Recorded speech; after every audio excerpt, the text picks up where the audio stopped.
This is a bit of a sentimental story time for me because I'm going to be talking about my guinea pig's name theme. Thank you to those of you who voted on the community tab for which video you would like to see first.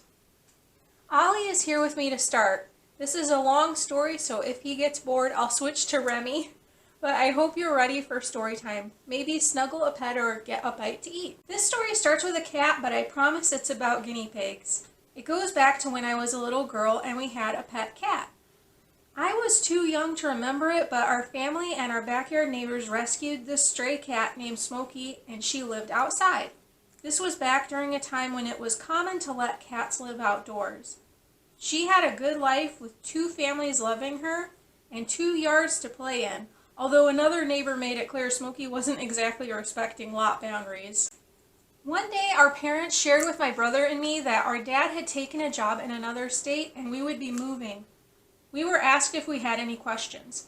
I asked, "Will Smokey come with us?" I was devastated when my mom said she wouldn't be moving with us. As an adult, I can understand. It wouldn't have been fair to take her away from our neighbors when we were the ones making a big change. But as a child, I was devastated. Smokey was my friend. Because my dad was allergic to cats, my parents had no plans for us to ever get another one. Well, that changed, but I'll try to share that in a future video. I can't remember if it was before or after we moved, but my good friend in the state we moved away from had a pet boy guinea pig. We had a few close family friends there and we would travel to visit them. My mom was interested in him, but I didn't know why.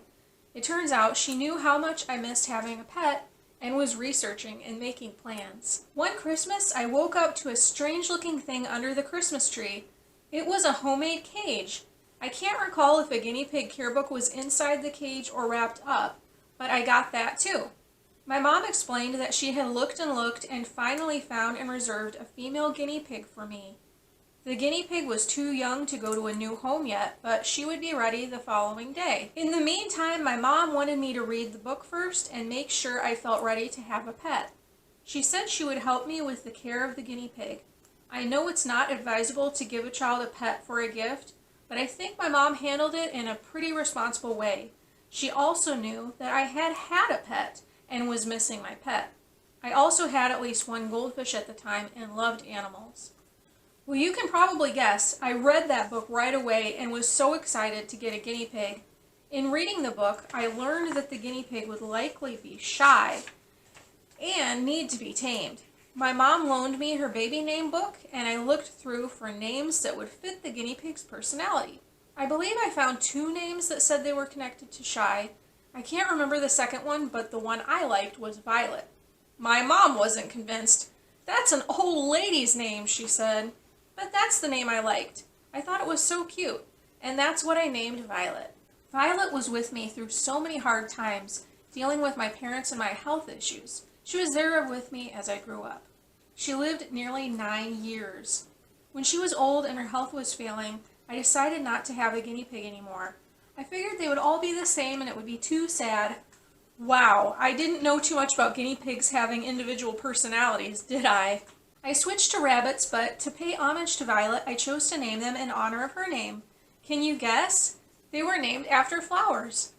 And of course, I eventually realized how much I missed having a guinea pig. My next one was named Lilac. I liked how similar it sounded to Violet. Since then, I really opened it up by making it not just flowers, but plants. So that's my guinea pig name theme, plants.